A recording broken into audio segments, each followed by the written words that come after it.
Hey guys, welcome to the Baltimore County Fire Department EMS Academy. For those who I haven't met, my name is Sean Barinholtz. I am an anesthesia and ICU physician at Hopkins. I am an active member of Pikesville Volunteer Fire Company of Baltimore County and have the honor of serving as one of the associate medical directors for Baltimore County Fire Department.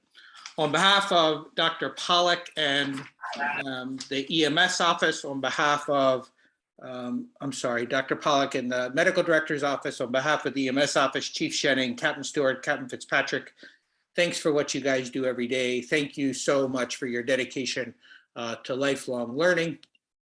Tonight, also a big shout out to Ashley Brooks. Ashley isn't with us tonight, but she helps us run the platform. She also provided a link for me to share with you to get your CEUs. So at some time during this presentation or towards the end of this training, we will post a link in the chat. Click on the link, enter some basic information, and get your MIM CEUs. If you have any challenges with that, have questions around certificates of participation or anything related to CEUs, please hang out after this training, and I would be happy to stay online and help you through that the best that I possibly can.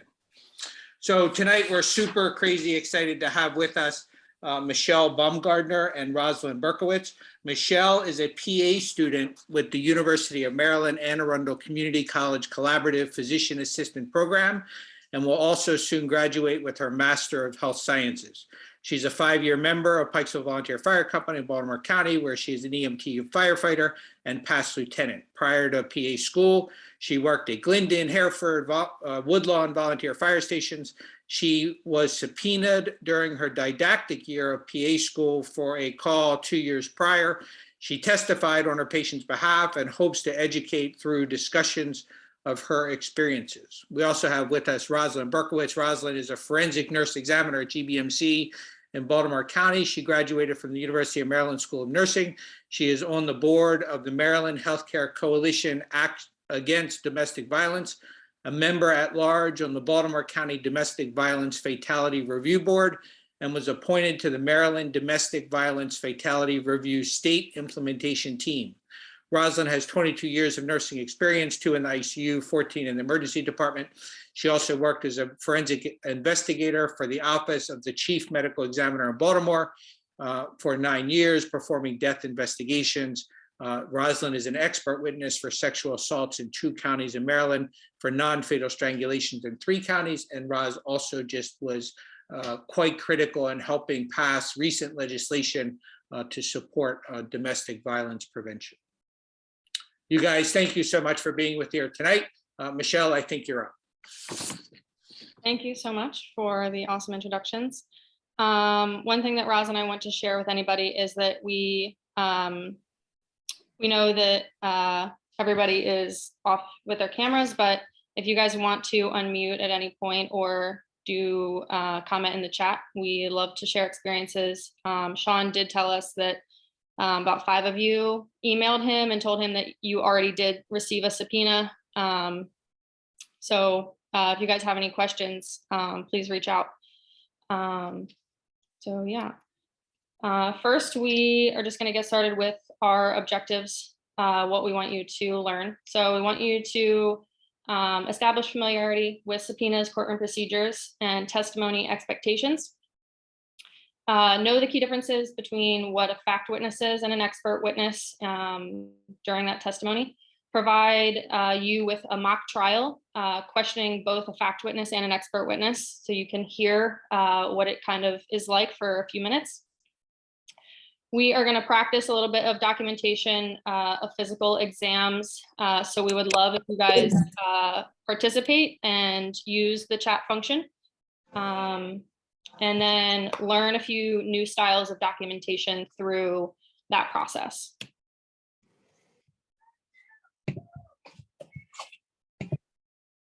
One second. There we go. So this was my subpoena last year. It was given to me about a month prior, and the time that the attorney wanted me to come to court was at the exact time of my emergency medicine final, which just seemed so ironic and fitting. So what do we do first? And I'll let Roz take over and talk about some of those things. So the first thing you want to do is to obtain a copy of your report. And you can also notify your commanding officer that you have received a subpoena. And we'll talk about how to obtain the report a few slides down. Then you want to contact the state's attorney's office for more information. The name of the attorney will be on the subpoena, and you want to ask, and I'm talking criminal trials. Michelle will talk a little bit more about a civil case that she was subpoenaed for. You want to ask to speak with the attorney that subpoenaed you. You want to ask for a date and approximate time that you will be called to testify. And the reason I say approximate is time varies. So the way a criminal trial usually goes is the first morning, they pick the jury. That could take a couple hours, or it could take 3 or 4 hours. If it takes longer, they may break for lunch before they start the trial. So that would bump the case even later. Usually the first person to testify for the state is the victim. After the victim, it will be other witnesses for the state. And then usually what happens is your expert witness testifies last before the prosecution rests, so that it's fresh in the mind of the jury. Because as an expert witness, your job is to educate the jury about the topic.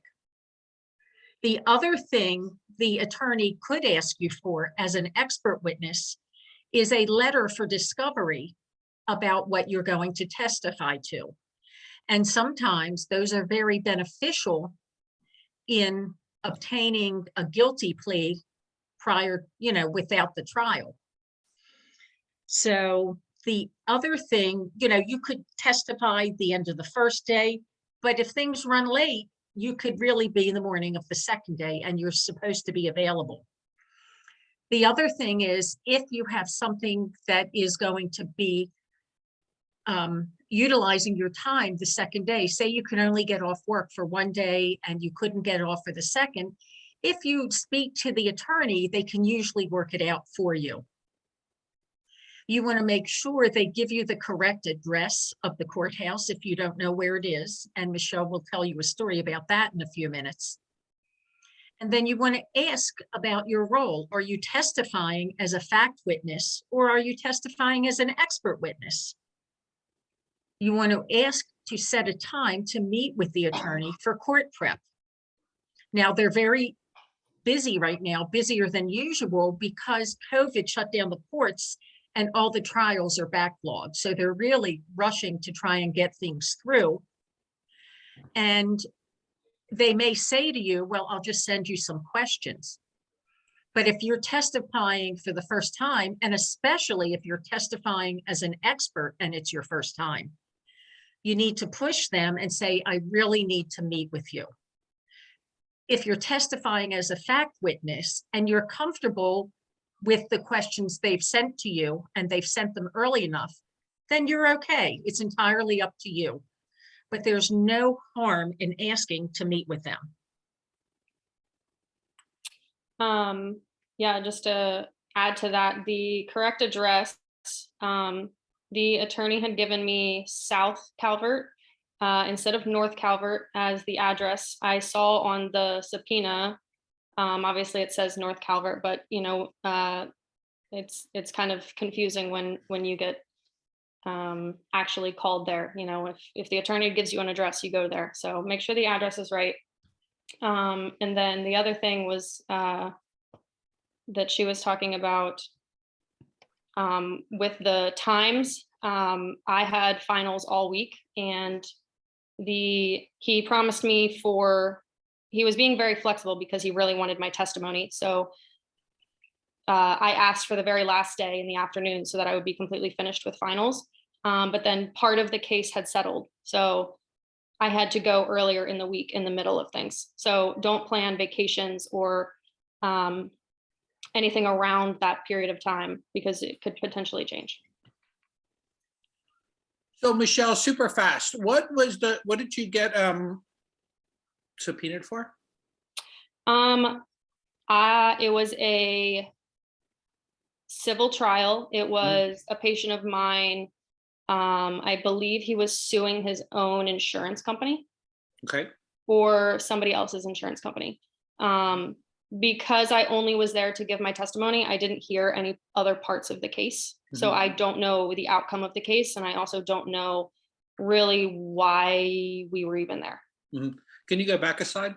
Absolutely.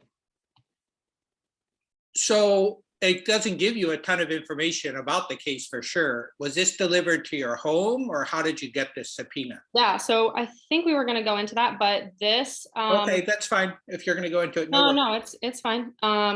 This was actually emailed to me. It was emailed to my captain of the station, Okay, and the subpoena also included my EMS report. So in a civil case, I didn't have to go and request the report. right. So I didn't have to go to my commanding officer or EMS, 5 would be my area, or anybody to look over that area. I didn't have to get it released to me because it was already released to the attorney, and then the attorney released it to me. Sure. And you knew what case it was because you had the report, right? So you knew exactly what this was about. Yeah, but I initially had to kind of backpedal and figure all that out because I didn't remember it just based on the subpoena. Sure. And then it says on the bottom, special message, please contact Mr. Whatever about receipt. Who was that person? That was the attorney's name. So Okay. please contact the attorney upon receipt of the subpoena. Got it. So I called my Okay. commanding officer first, and then I called the attorney. Got it. Okay. Now I feel like I'm up to date. Thank you. No problem. So how do you obtain your report for civil cases, which again, I've never become familiar with the civil cases, but they subpoenaed the report and they provided it to Michelle. Yep. For the usual criminal cases, it's your responsibility to request the record from your district officer. And I contacted the Fire and Rescue Academy to make sure that that was the avenue to get your report, not to just go online and try and get it yourself. And you should be notifying your commanding officer at your station as well. You should let them know that you have gotten a subpoena so that they're aware.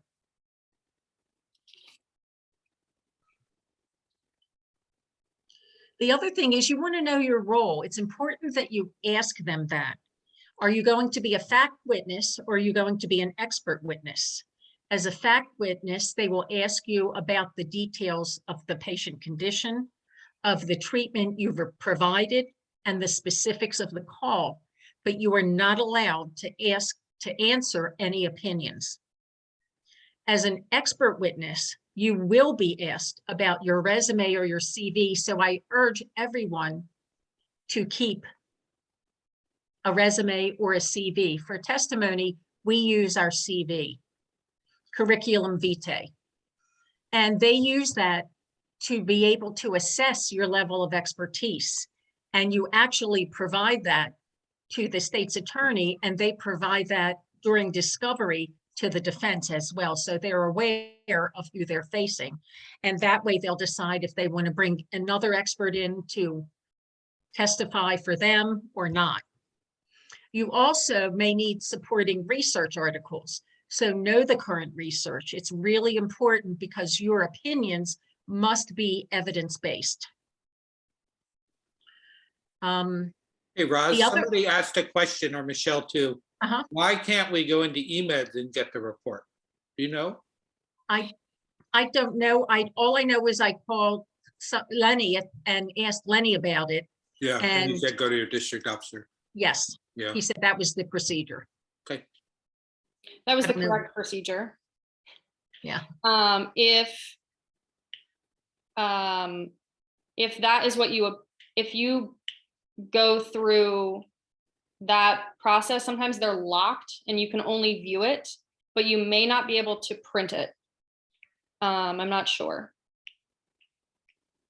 And the other thing we didn't mention about the subpoena is if you get a subpoena from the state's attorney's office, the subpoena may not tell you who your patient was, because it's state versus the defendant. So the name of the defendant will be there, but the name of the victim or the patient may not be there. So you would have to call the state's attorney's office, give them the case number that's at the top of the subpoena, and they will be able to tell you who the patient was.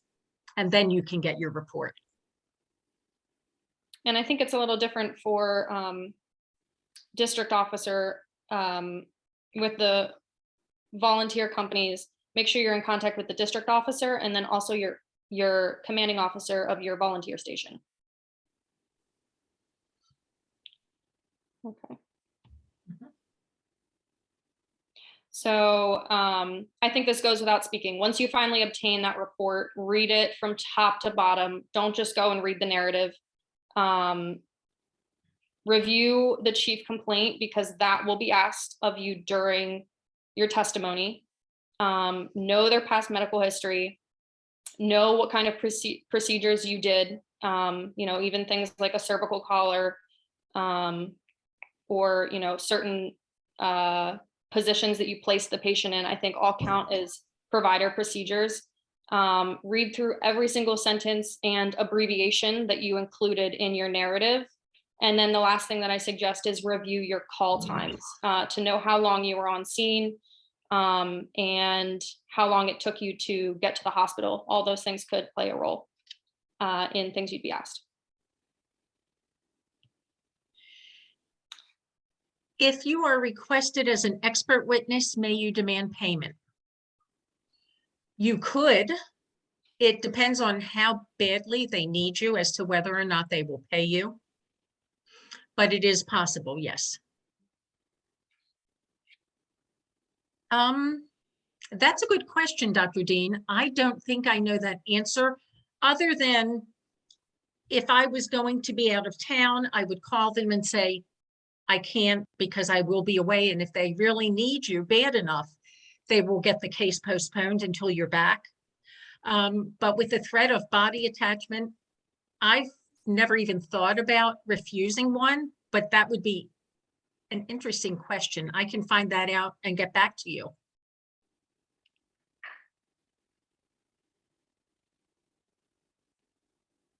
Yes.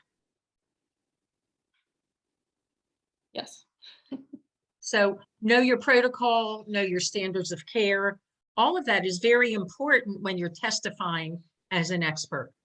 I'm going to open the chat because I'm not seeing everything. Yes, so we are no longer under the Fry-Reed hearings. It is the Daubert standard, which is a little bit higher standard. I recently testified to one in Montgomery County, and it took 4 hours. I think, as far as I know, that was the first Daubert hearing that for testimony that I've heard of in the area. And when I asked some of the other attorneys about what to expect from a Daubert hearing, nobody had had one and they weren't familiar with it. So what he's talking about is, go ahead, in determining,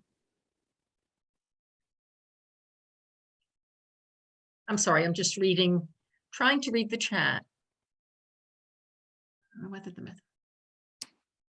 That is correct.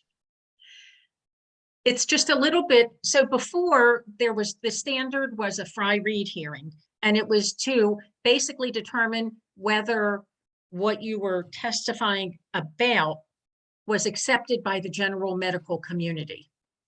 So in 2013, we used something called an alternate light source, and nobody had testified to it yet. So the first hearing for that was in Baltimore City. It was a Fry-Reed hearing, and it went on for about a day and a half with experts from both sides arguing the case. And they did get it in, and it was accepted. But that's what the Fry Reed hearing is. They've recently, I think it was midway through last year, changed to a higher standard, which is a Daubert hearing.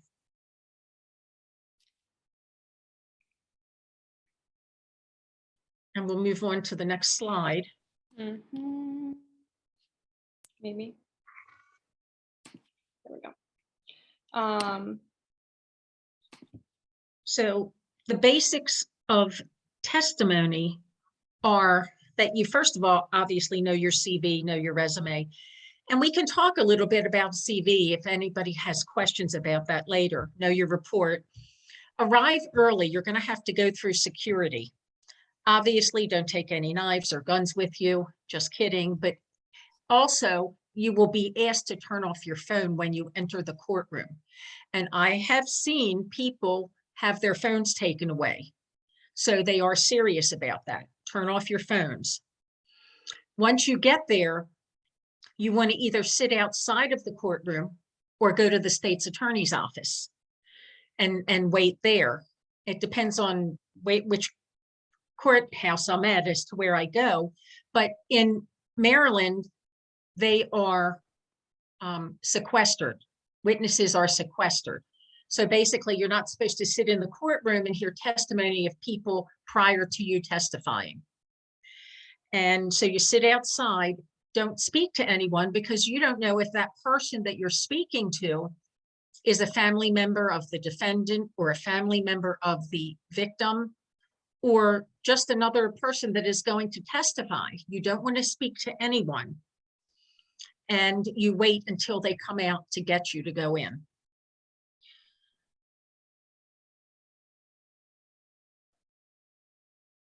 You want to, again, know your report and your CV. You want to know if it's a bench trial or it's a jury trial. So a bench trial is just the judge. There is no jury. And obviously the jury trial has a jury. You want to dress and act professionally. Either, and I'm not sure what your standard is. I don't know if they want you to wear your Class B uniform or just business casual. I would check with your commanding officer about that.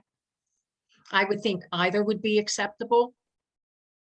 Or there might be a reason they don't want you to wear your uniform. If anybody knows the answer to that, if you could put it in the chat, that would be greatly appreciated. Some of these we touched on. Oh, yes, we did.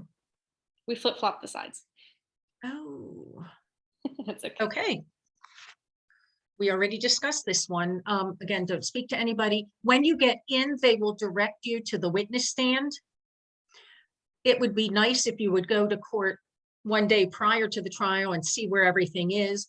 Usually your witness stand is directly across from the defense and the defendant. You remain standing until they swear you in. They'll ask you to raise your right hand and they'll swear you in, and then you may sit down. And when they ask you for your name, they will ask you for your address as well. You never, ever give your home address. I give my address of GBMC.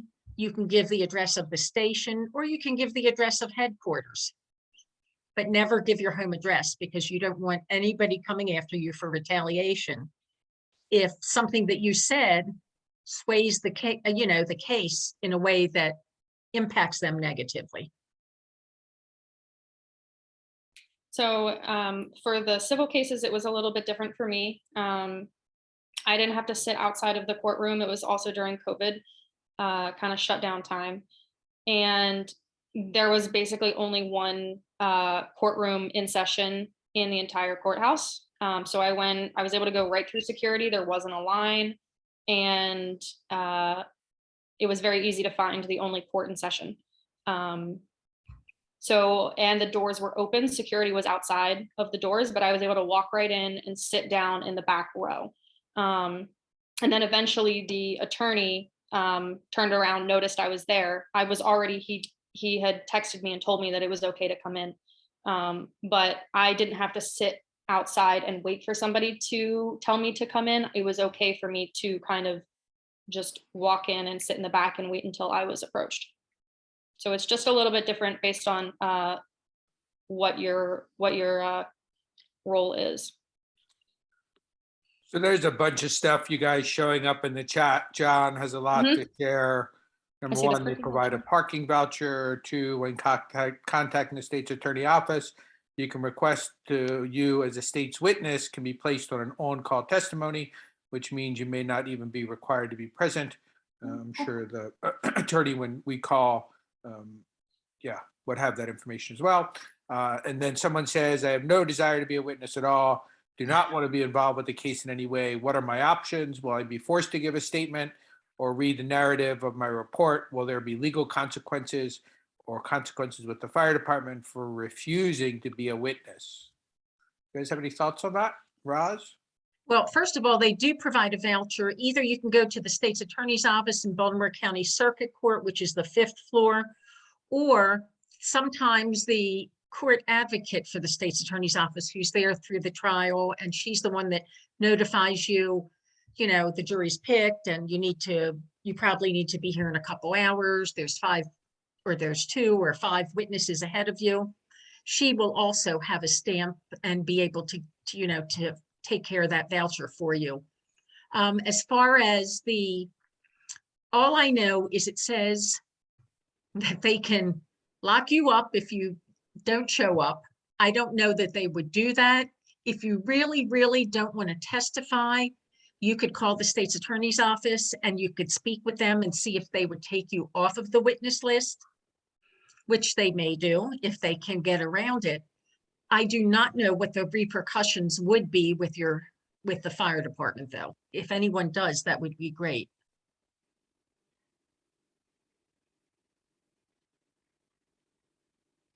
Sorry, Okay. Station 18 says, I think you still have to present yourself to the court.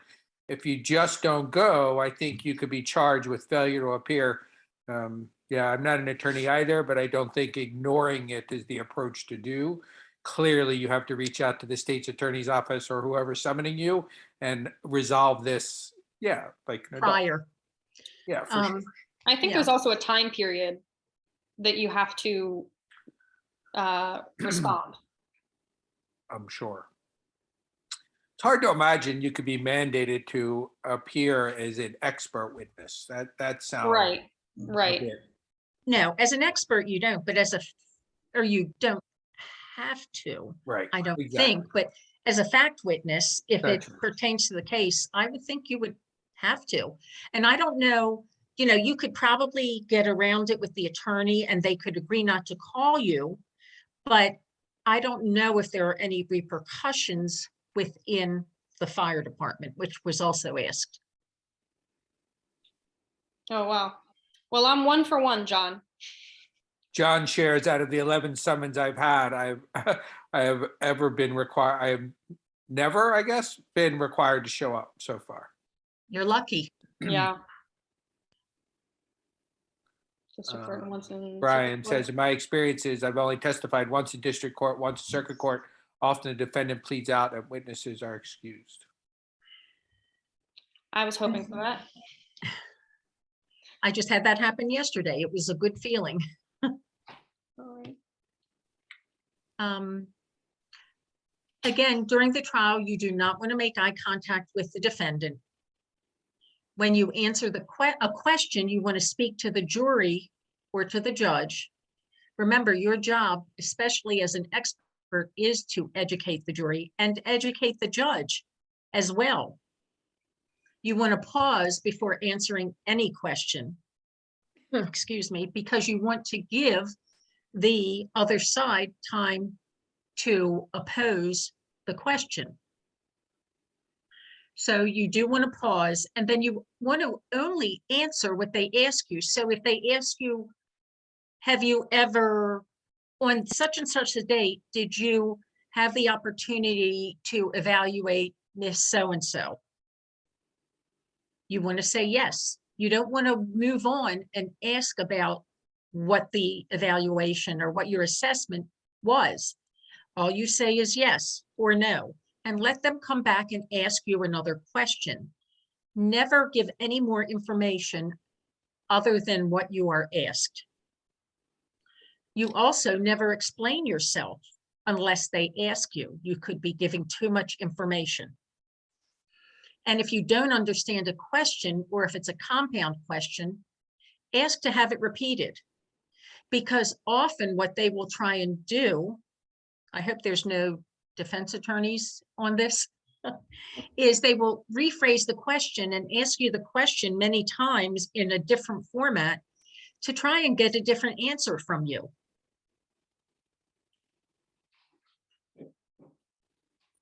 I'm going to stop and look at the chat.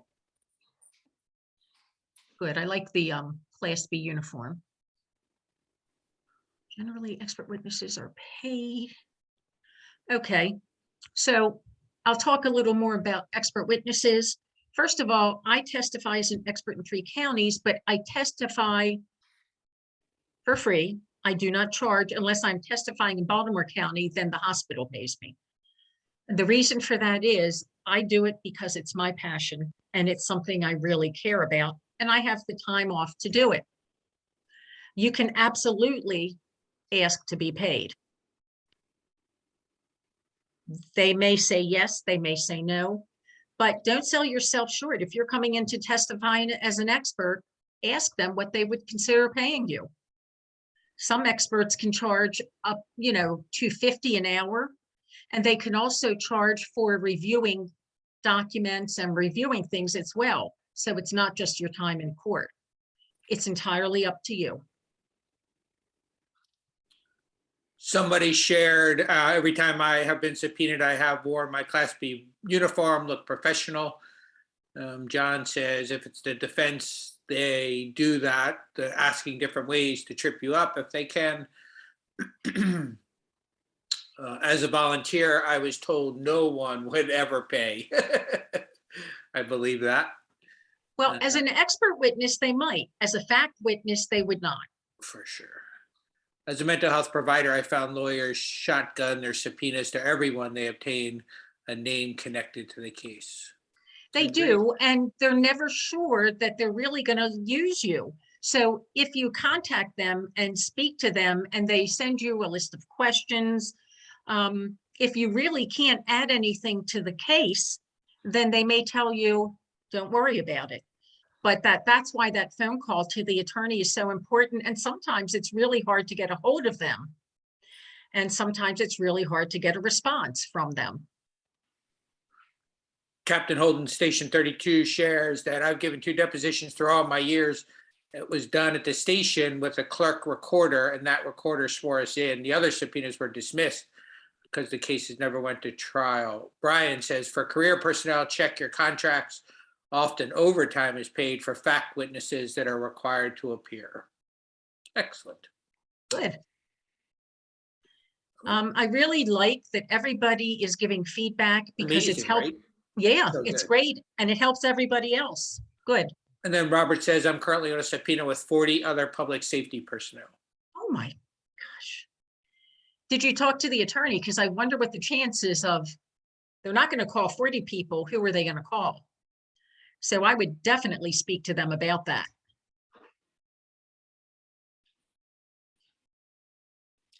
All right. Mm-hmm.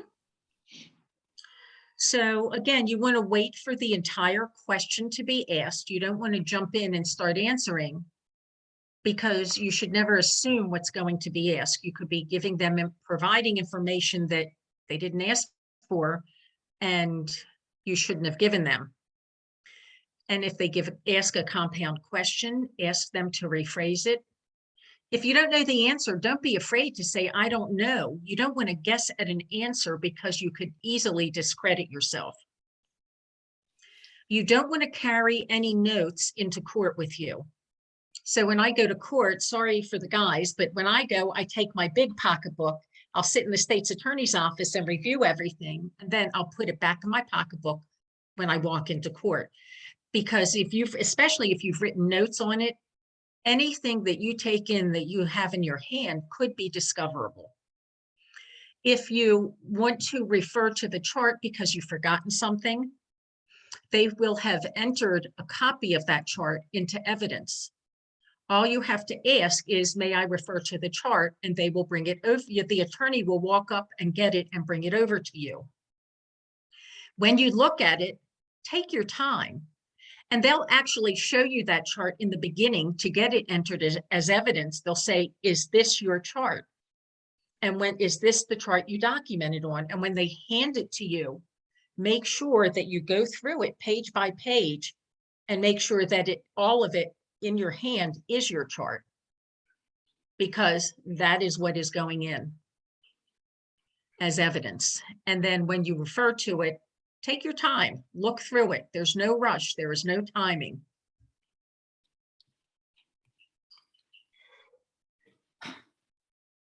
You also never want to argue, although you might feel like it quite frequently, because again, it discredits you. You never talk over the judge or the attorneys, and it's okay to use medical terms. You don't want to talk down to the jury, but you don't want to make things extremely complicated because they may not understand it. And again, your job is to teach them.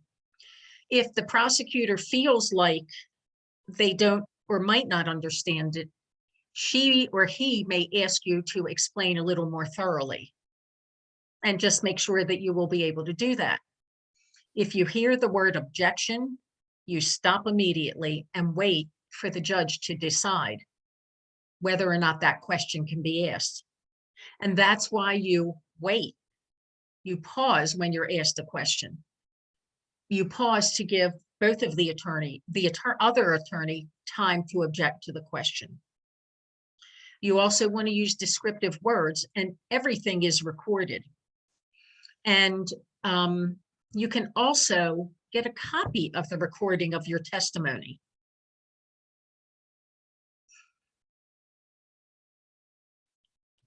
And if it's a nice thing to get a copy of, because you can play it back and you can see what your faults are, what you think you did not do well, and better prepare yourself for next time. I never did it, but I know a couple nurses that have.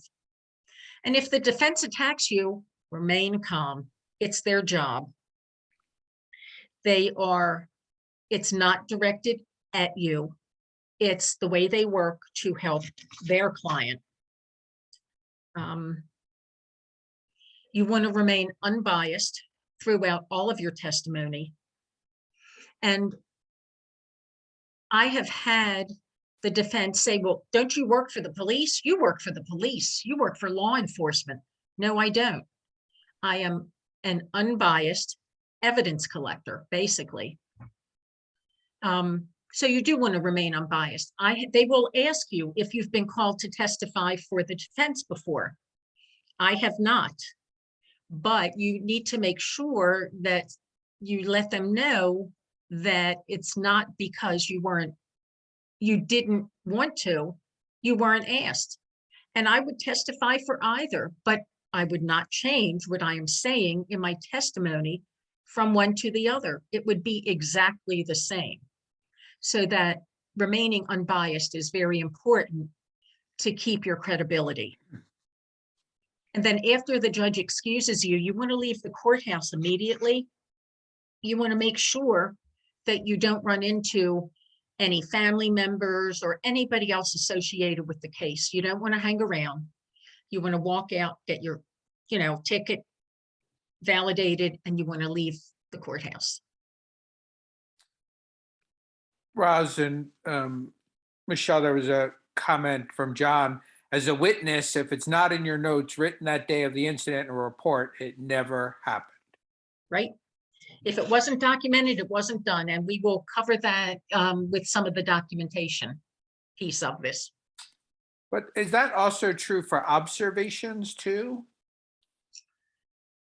No, but there is something important that I didn't mention that you brought back to me. Excited utterances. Yes. So with us, anything the patient tells us while being provided medical care, if they say, well, it was John Smith, he did this to me, he strangled me, he beat me, and this was in the course of doing an exam. I'd write that down in quotes, and that is admissible in court as an excited utterance because it was uttered under the provision of medical care. The same goes for EMTs and paramedics. It is admissible in court. Anything that patient tells you, write it down in quotes. It's important. It could make a big difference in a case.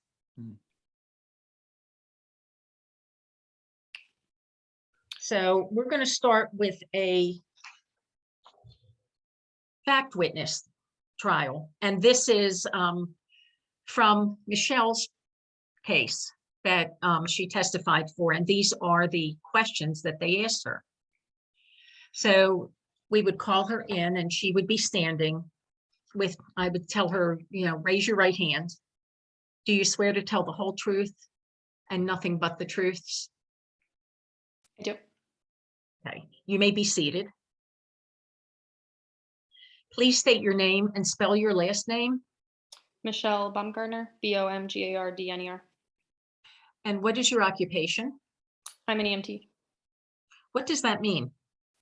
An emergency medical technician who has successfully completed an EMT course approved by the board, successfully completed an approved internship period approved by MIMS, and I have passed a written and practical certifying exam.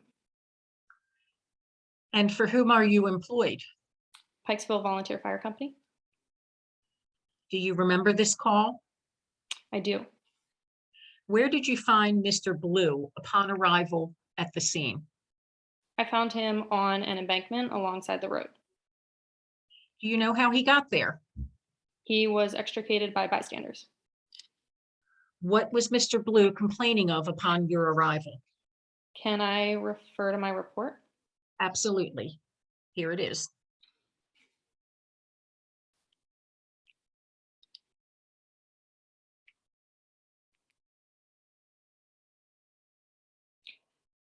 So Mr. Blue was complaining of head, neck, and back pain.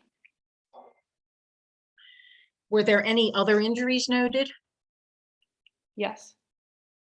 What were the other injuries you identified? Upon assessing Mr. Blue, I noted a small bruise on his left shoulder. So we see now that 2 years later, well, Michelle had no way of knowing the actual location of the bruise because she didn't use any descriptors in her documentation. So luckily, this was not a huge component questioned during her case. However, it could have been. This could have been a ruptured biceps tendon, a seatbelt bruise, and he said, or an object flying in the car. So documentation, like, was it John who said it? Yeah. Is very important.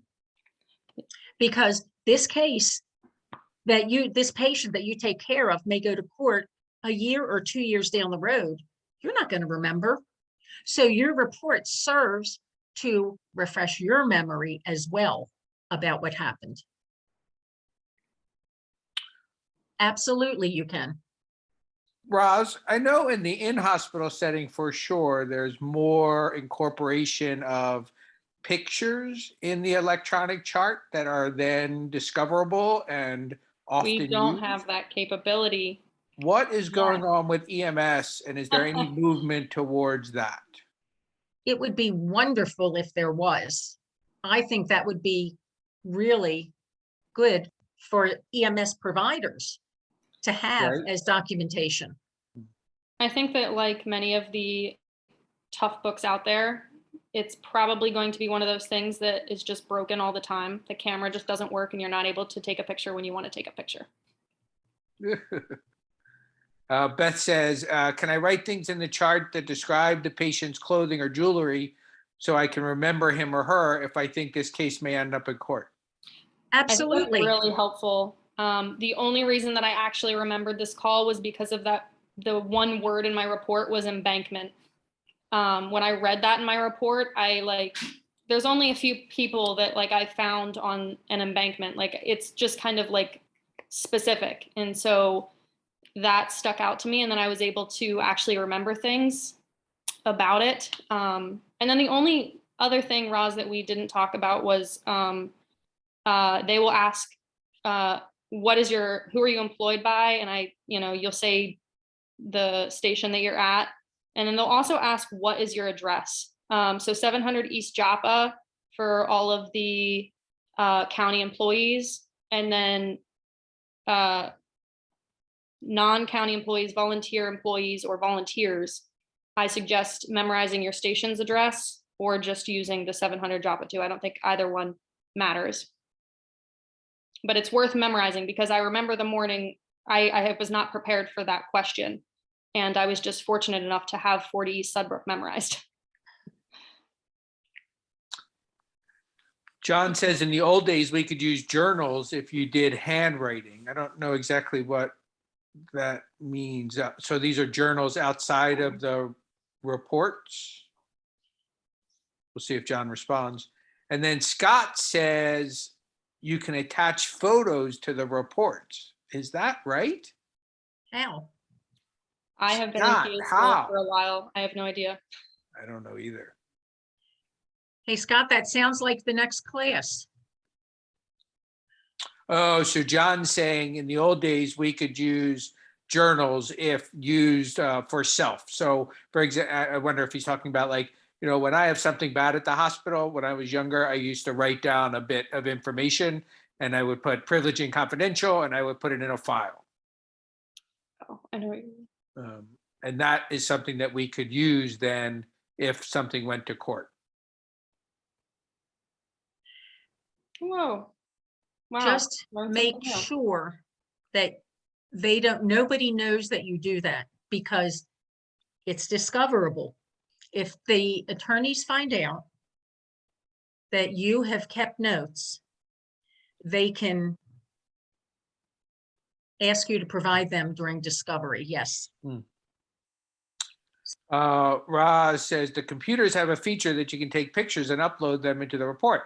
At least in That's Montgomery County, we do. Ah. Montgomery County. Oh. In MIMS, eMeds, you can attach the photos via the same section as addendums. Oh, Wow. It might be helpful for like scenes of cars. I think it'll be Yeah. totally helpful. Yeah. Scott, you want to sign up and give the next class? All right, you guys, thanks. That's Hey, all. We're up to date. Scott, we're talking about doing a class on injury documentation. Maybe you could tag on to that class That's a good idea. and teach. Oh my God, Ah. we're rolling in. You guys are the best. Brian says exactly. Some jurisdictions use iPads instead of the tough book dinosaurs. Scott says, how much are you going to pay me? The same as Scott. I'm getting paid, Scott. Right, that's what I was going to say.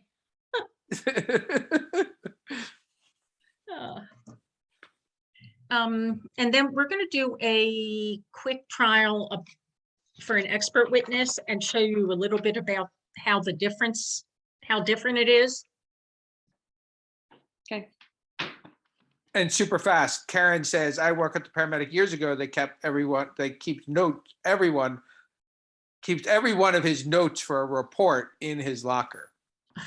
Got it. Right, like the pad that you're scribbling on. Right.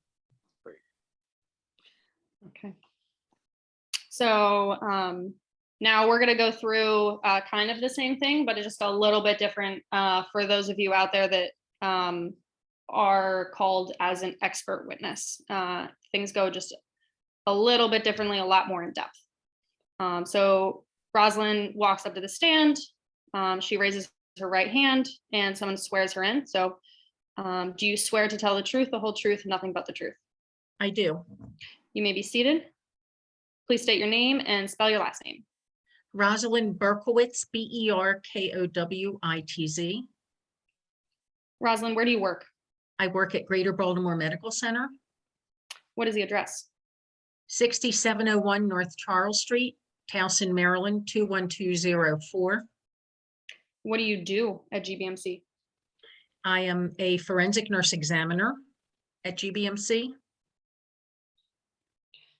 As a forensic examiner, what do you do? I take call to perform medical forensic examinations on victims of sexual assault, domestic violence, strangulation, human trafficking, child physical abuse, and child sexual abuse. What was your educational background? So in 1974, I went to Sinai Hospital School of Radiologic Technology, and I took my boards and became certified to practice as an X-ray technologist in the state of Maryland. In 1996, I graduated from Catonsville Community College with a focus on pre-nursing. In 1999, I graduated from the University of Maryland at Baltimore School of Nursing, and I took my boards and became certified to practice as a registered nurse in the state of Maryland. In 2005, I took training at the medical examiner's office for death investigation. In 2010, I took a program in forensic nursing at Kaplan University. In 2013, I took the adult and adolescent forensic nurse examiner training. I completed my clinicals and became certified to practice as a forensic nurse examiner to evaluate patients, to assess patients ages 13 and older. And then in 2014, I took my forensic nurse examiner course for pediatrics, and I became certified to practice as a forensic nurse examiner on patients from birth to through age 12.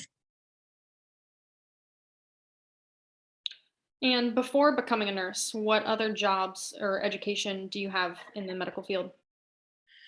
From 1974 to 1978, I was an X-ray technologist at St. Joseph Hospital.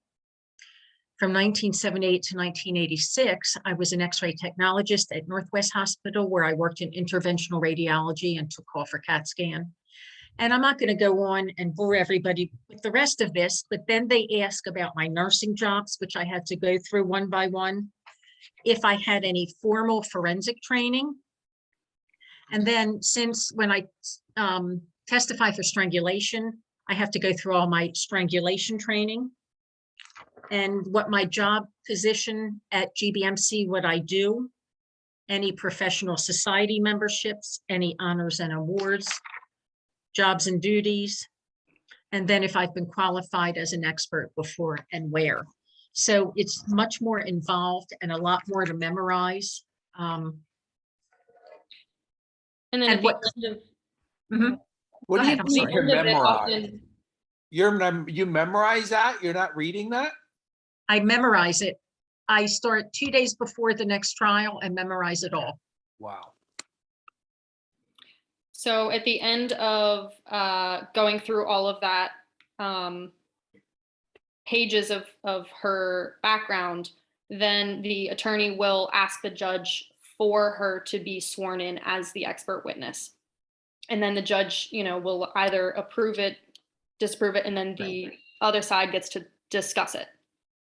And then if you've testified before the same attorney, the same defense attorney prior, they may stipulate without have you going through that, but I've only had them do that one time.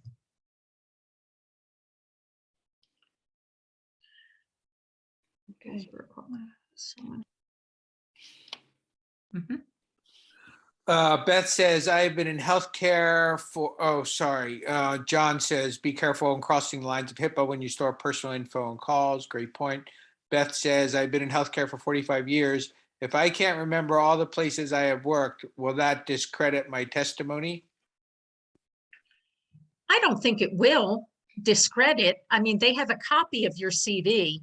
Yeah. And if you I think miss you can ask to one read or two things, if there's a lot of it, it's not a big deal as long as you have enough in there to qualify you as an expert in whatever you're talking about. John whatever says the- federal rules for a qualified expert witness, someone who has knowledge, skill, education, experience, or training in a specialized field. Mhm. Someone also says, we need to return to service quickly. EMTs are under pressure to finish reports fast and write minimal information in the narrative. Recently, I received a subpoena for a domestic abuse case, and because my report was decently detailed, I was able to remember the call well, yet to go to court. I Yeah, agree with Dr. that. Dean says, when I have been an expert, I was permitted to refer to my CV. That's my experience too. JP says, where's the link for sign-in? That'll be sent around when it's time. And for Dr. Dean's, I'm sure that you can ask to refer to anything that they have a copy of.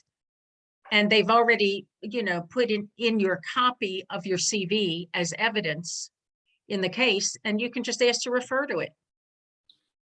I just like to memorize it. I think it looks a little more professional, but I don't know that it matters as much. It's very impressive. So I'm not sure who made that comment about being forced to complete reports, very quickly, but this next slide is my report from the call, and it doesn't have any HIPAA information in it, so nobody should worry. I crossed out the nurse's name just because I wouldn't want my name in there if I was that nurse.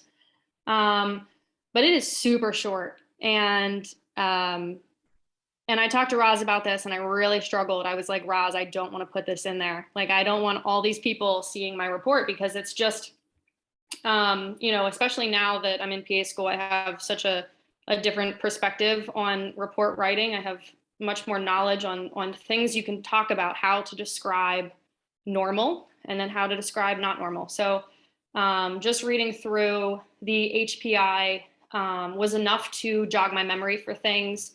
It has all of the pertinent information that the attorney wanted in it. And the only thing that I think, I would change is the DCAP BTLS is just everywhere. And that is a tool that we use to remember the things that we want to document. But it's kind of hard to read. And then when you're giving a testimony, and this is what I have to refer to when they're asking about, well, what kind of injuries did he have? Did he have pain in his head? What part of his head? Things like that. I feel like that was pretty unhelpful. It would have been much more helpful for me to just describe head, normal cephalic atraumatic, or, skin is intact, things like that. It was unhelpful. And one thing that I think is really important to remember is that we often remember the abnormal as providers. When you think of a patient, you think of all the things that were wrong with them. And all of a sudden, if you're asked to remember the things that are normal, the memory is not there of all those normal things. And I think that could potentially be a problem.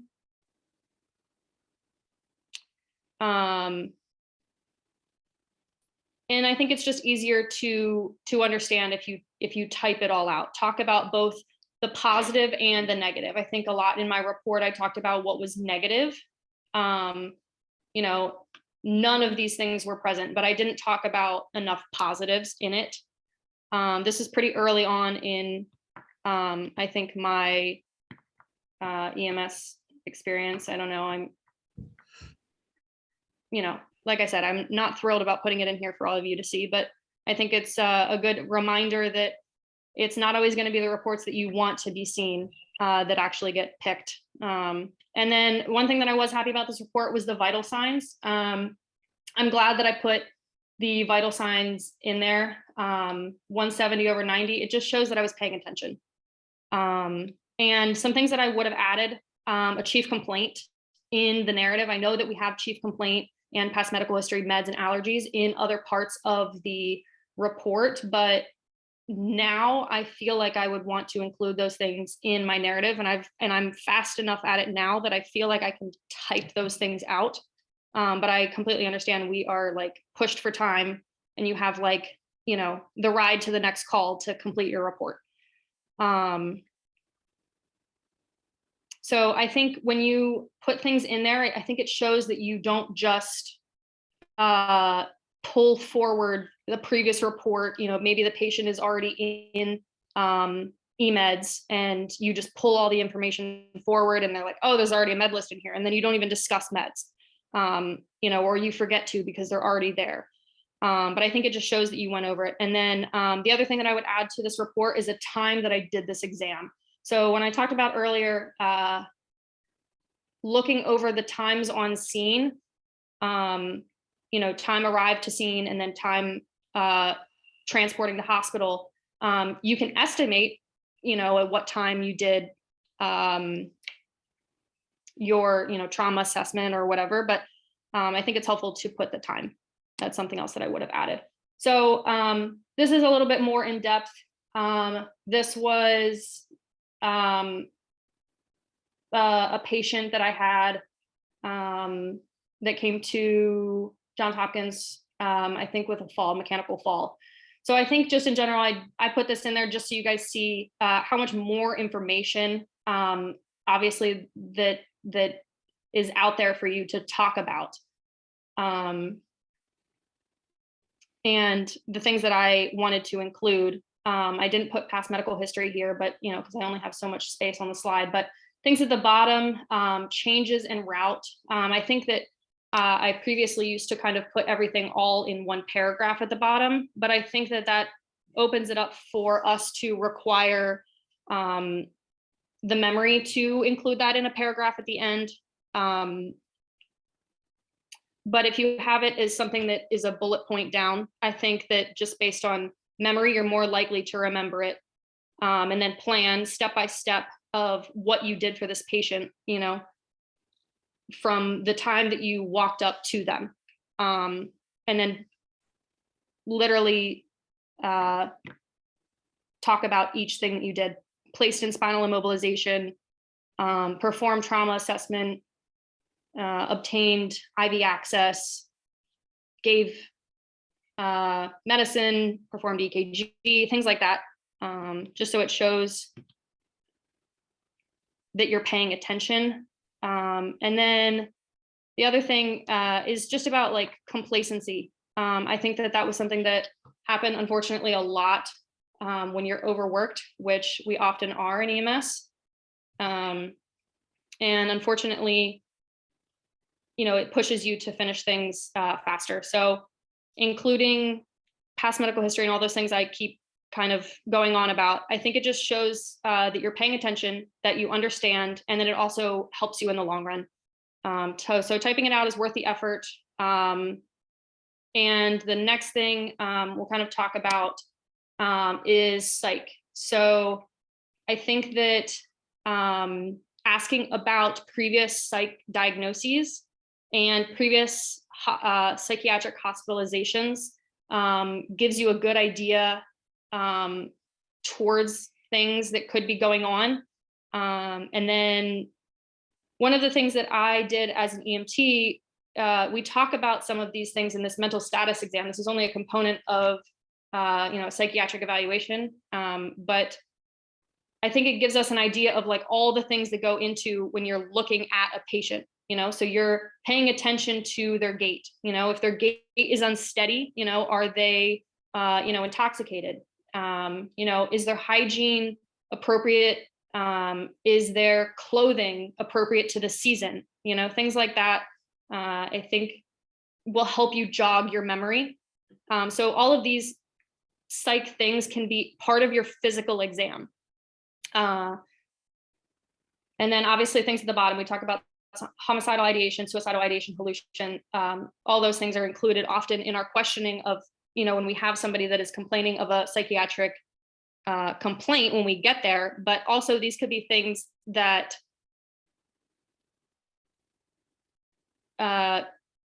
could be important for patients that you could be concerned about for like malingering. So we have some people that often over exaggerate their symptoms. You know, they get into a really small fender bender and the damage to the vehicle is pretty minimal. And everybody's kind of like, well, I don't really understand why you have all this neck and back pain and things like that.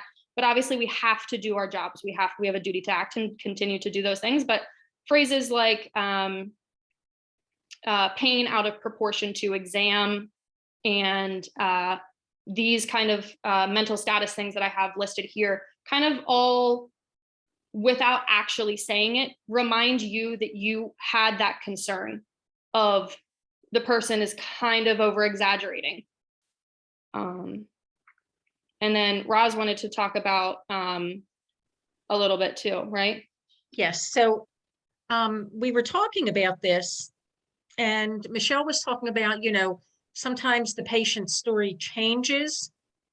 And I remember when I was working in the ER and I was charged, and I'd hear them come in and say one thing to me, and then they take them into the patient room, and it would be a little bit different of an explanation of what happened. And then they would tell the doctor something a little bit different. They're not lying. If they've been through a traumatic event, this is all about the neurobiology of trauma, about how the brain's normal functioning shuts down to allow for the release of the stress hormones. And it takes time for some of this to come back to them, but this is a whole nother lecture. So don't judge patients when their stories change, like I used to do before I understood it. The other thing is, for the child abuse, whether it's physical or sexual, it's best not to ask the children any questions, because children are very susceptible to suggestion and they like to please adults. So if you ask a question that is not asked correctly, then they may give you an answer that they think you want to hear because they want to please you. And that answer may carry on to the formal forensic interview. So when they come in for our exam, if they have not had an interview by the trained interviewers at the Crimes Against Children unit, they use this special, I think they're using Child First, it's called. It's a way of questioning children. And if they haven't had that yet, we don't even ask them a question. The only thing we say is, do you know why you're here? And that's it, because they need to have that interview first. So it's really important that you don't question children.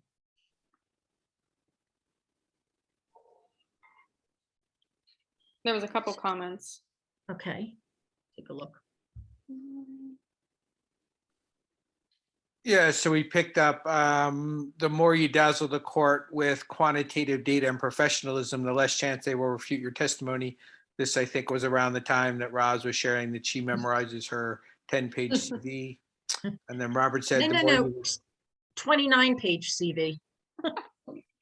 Sorry. I'm so sorry. Just kidding. True, but Robert said, the more you repeat yourself, the higher the chance of inconsistencies, which opens your testimony up to challenge. Coos says, as an expert witness, if you use the term normal, be prepared to define that as normal and prove you know that this was normal for this particular patient. The recommendation in med and law generally is to use empirical findings and avoid normal, easy to get tripped up there. Absolutely. I agree. That has been hammered over my head throughout PA school. And every single time I try to write normal in a report, you get points off. Can you bring So that? as you see, like, can you yeah. Go back a slide? Yeah.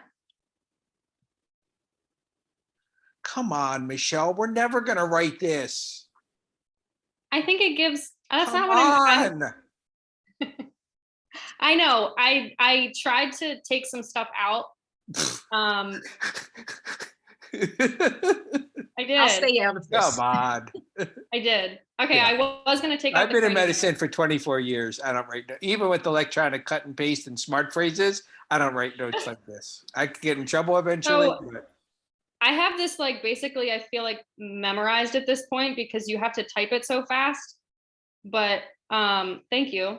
The things that I think are important to include from this, I think are the normal things. I think we talk about intact, warm, dry, no erythema, no hematoma, no ecchymosis, normocephalic, atraumatic. We all do raccoonized septal hematoma, pearl.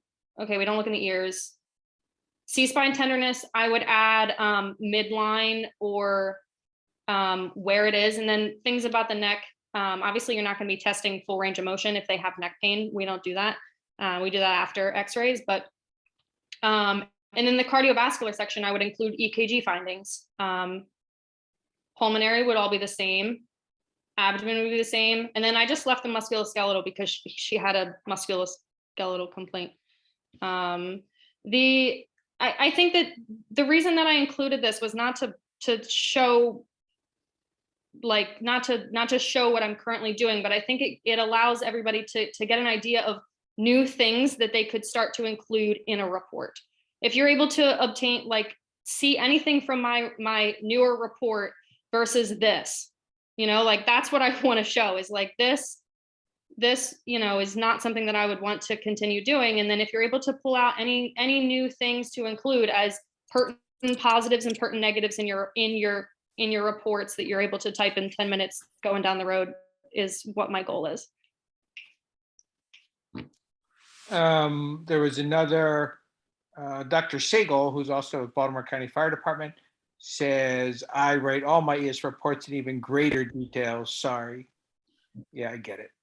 Phil said, that's a quality PA note. John says, it was driven into me, that pertinent negatives are just as important when reporting. Mm-hmm. Yes, I agree. Yeah. Because it shows that you inspected it, you looked at it, you listened to it. Yeah. And then Natalia says, I started using templates that I wrote for various incidents, falls, MVC refusals that I store on my Gmail drive so that I don't unintentionally omit things and save time. Doesn't really save time, but helps include important stuff. So that is, when I was like probably the first year of being an EMT, that's kind of what was the normal. When I was like working with new people, everybody seemed to have some sort of template that they had saved to the computer or saved to their Gmail. And I always found that I had to find where the little X's were or little asterisks and make sure I didn't miss anything. So my fear is that, and now in PA school, we're like not allowed to be using templates. We just have to go off of it, because God forbid you know, forget to change, you know, a pronoun, or you forget to change something, and all of a sudden the entire report is, you know, kind of meant for something different. So I think what if that is helpful and has continued to work for you, then I say continue to do it. But I find that it is better to do it all from scratch every single time. It's going to be unique to the patient, and you're more likely to not miss anything. Yeah, she may be talking. So I use, for example, I have a variety of tools that I try to help myself with at work. So I have templates that I review. I don't cut and paste it, but it's just I ensure that when I cover, you know, HENT, that I talk about this, this, and this. When I do chest, this, that kind of stuff. Yeah, but good point about. I'm not into practice yet. I haven't had enough where I'm like, I'm sick of this. Great, you guys. Great comments in the chat too. Thanks. I think as providers, we can usually figure out this is going to court. When that thought comes into your mind, then write write a novel. Yes. Write that sort of novel that I gave to you. This write more, write all of it. So Roz and I had the idea of doing a little bit of practice. Since we are already using the chat, I would love for you guys to talk about this. The reason we didn't pick anything crazy is because we want to use the bruise. We know it's like, you know, oh, whoop-de-doo, a bruise, but we would like for you guys to describe this. How would you document it? This goes under what section of your physical exam? And,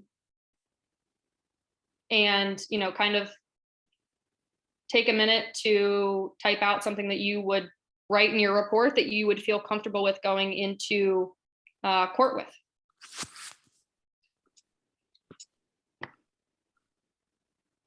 What a great idea.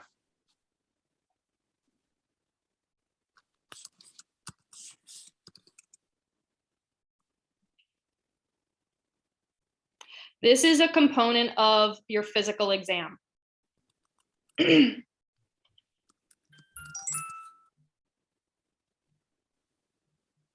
Susanna did not post the sign up yet.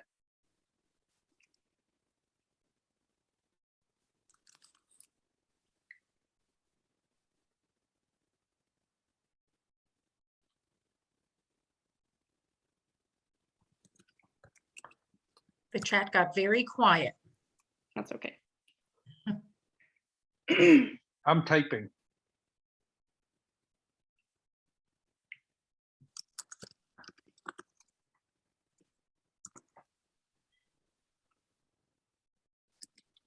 Posterior aspect of proximal calf.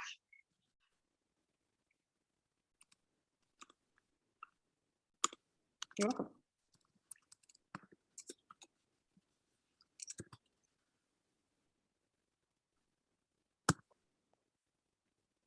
Left or right? Good question. Right.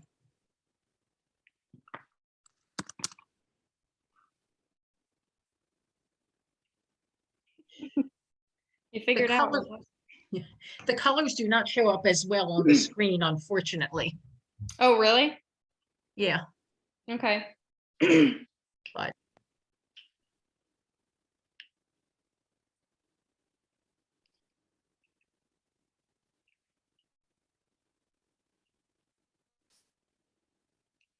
So I chimed in a thought.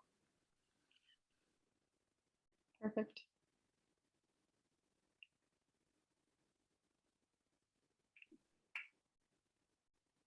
I love that you put extremities, Phil. approximate 2.3 inch.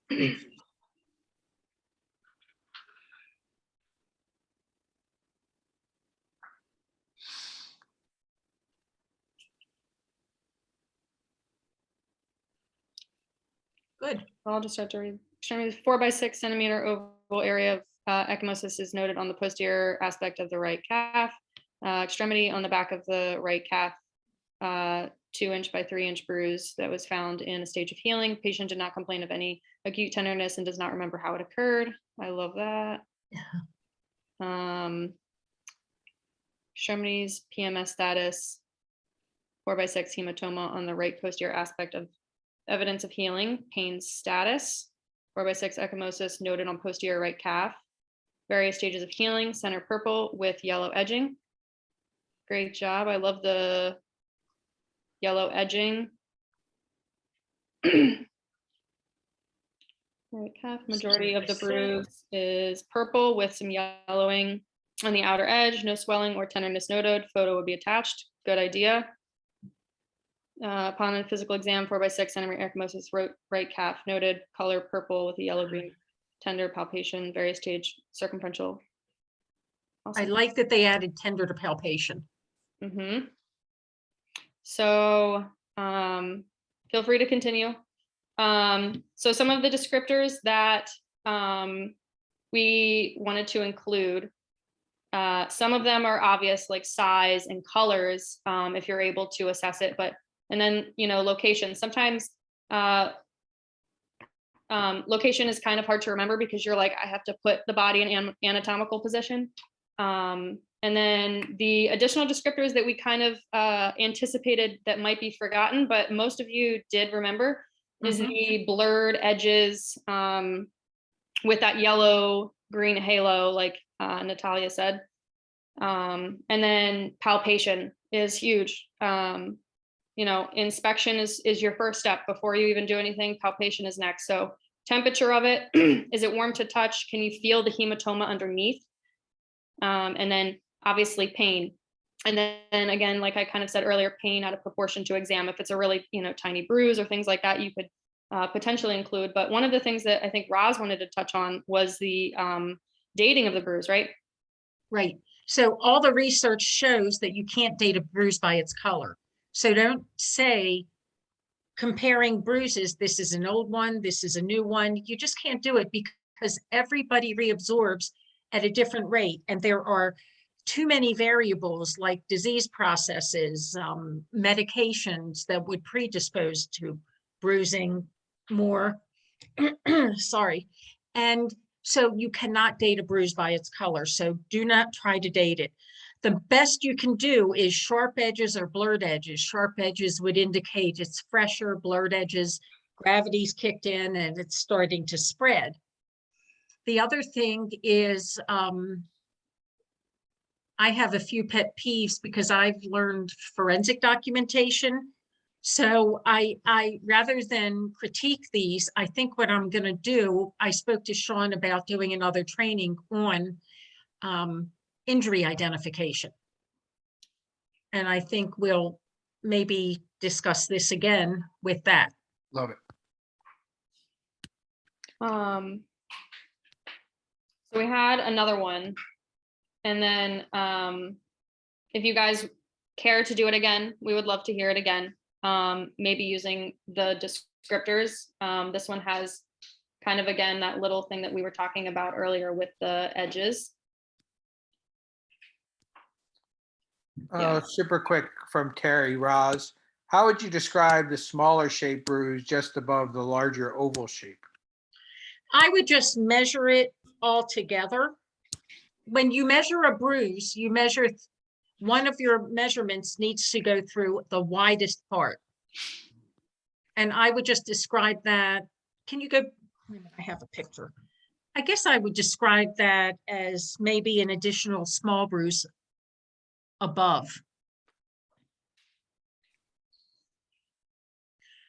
I would not use the word ecchymosis. Ecchymosis is not an injury. Ecchymosis is, so like battle sign. Battle sign is ecchymosis from a basilar skull fracture. If you had your blood drawn, you could have some ecchymosis. It wasn't, and ecchymosis is not an injury, and a bruise is caused by blunt force trauma. So there are differences that we'll go over with injury identification. But again, these are things that ER docs call injuries all the time.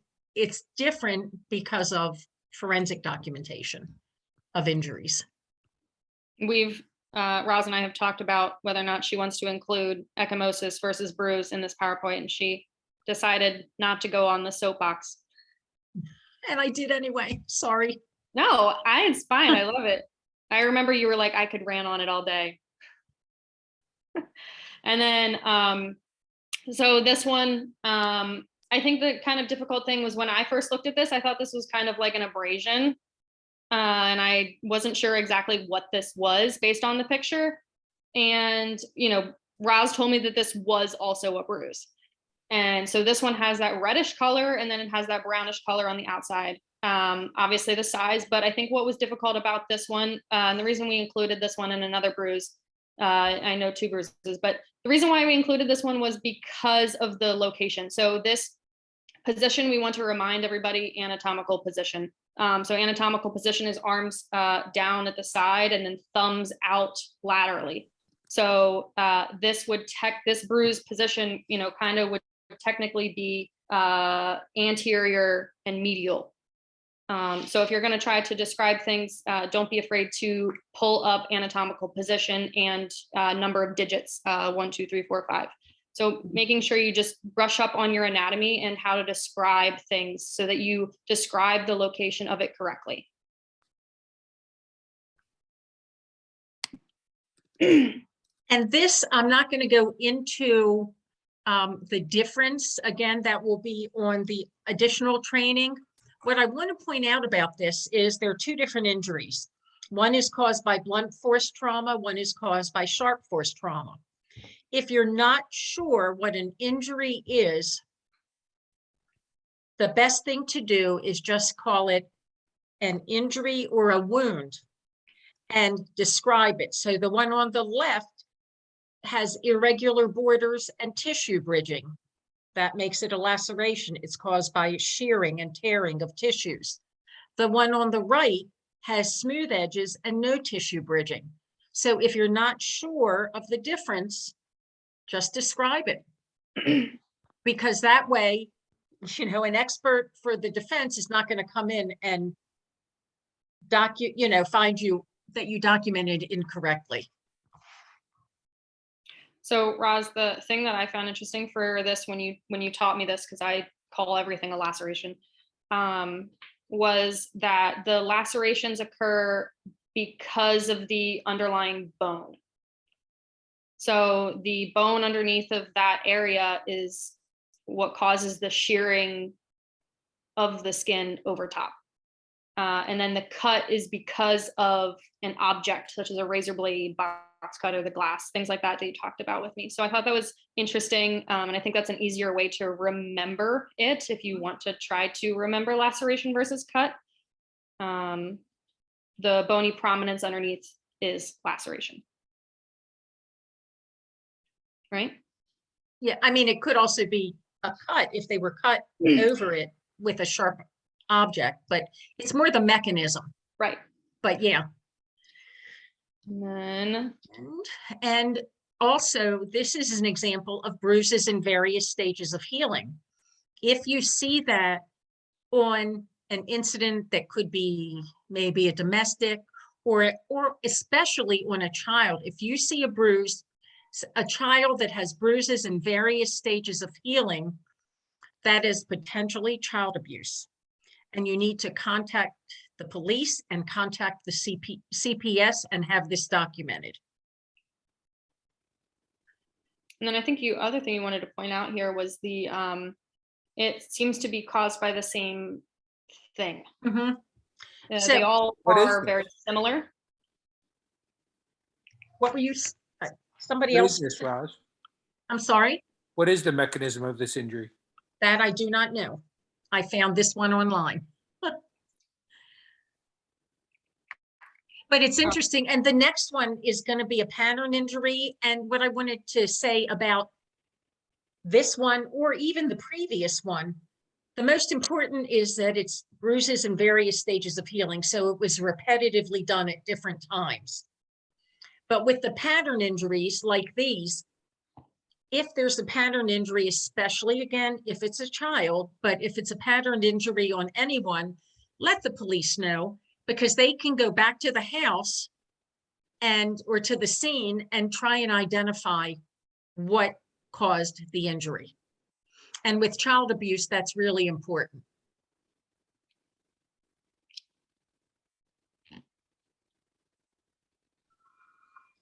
And then the other thing are defensive injuries.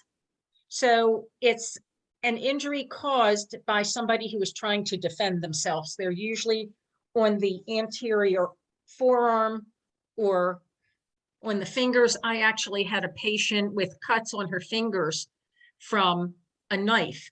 Her boyfriend came after her with a knife and she tried to grab it to pull it away. It slid through her fingers. Defensive injuries. Or if it's a strangulation case and there are linear scratches on the sides of the neck, it's a defensive injury. It was the victim trying to get the fingers from around her neck. So just so you have some idea about the difference between defensive injuries. I think that for me, it just raises my level of awareness. If I see something on where the arrows are, where if I see bruises in that area, to ask how you got them. I think that is just something to warrant a conversation, because some people might not come in for that purpose. They might be calling for something else, and you might just happen to see these kinds of things. And you can document that it is consistent with what the patient described to you, too. You can always document that. So Dr. Dean asked who contacts CPS, who calls police in suspected abuse, and asked if it's the EMS supervisor. I don't know I would that love answer. Does anybody know that answer? So I think for the volunteers, I think, Dr. Dean, if you don't ride a ton, I think you can always ask for some assistance from your district officer. They can guide you. There's a well-developed SOP around this. but technically it should be reported. You can call CPS and report it, but then a written report really should be submitted within 48 hours. And I think you can find the reports online. That's what we use at the hospitals. And then the last thing that we kind of wanted to touch on was alternative therapies, such as cupping, as you see here for many athletes, or people for physical therapy reasons. I know a lot of physical therapists can do this now. And then in ethnic communities, potentially coining. So like rubbing a coin repeatedly on the skin, you know, in some cultures can be seen as a method for healing. So knowing that other things out there exist, obviously, you know, if your level of awareness goes up for abuse, you know, listen to it. But this is something else to document. You can usually ask the patients about it and they'll tell you. Okay. And then obviously we would love to answer any other questions and kind of just to go over some of the objectives that we had from the beginning. So we talked about the subpoenas, the courtroom procedures that are expected of you, your testimony expectations, the key differences between what a fact witness is and an expert witness, and the different types of testimony. We provided you guys with that mock trial very briefly for both the fact and expert, remembering that you can't give your own address, so memorize your station's address or headquarters. Practice documentation of your physical exams regularly, brush up on anatomy every once in a while. And then we learned some new styles of documentation through the group chat as everybody chimed in. So we really appreciate you guys' participation in this. Roz and I both do. Michelle and Roz, thanks so much. We super appreciate you. We're going to go down to one more slide where we have our contact information. And for me, please feel free to call if you get subpoenaed, if you have any questions, if you want to work on your CV, if there's anything I can help you with, I am always available. And if you get subpoenaed and you email me, I'm going to refer you to Roz. Thanks.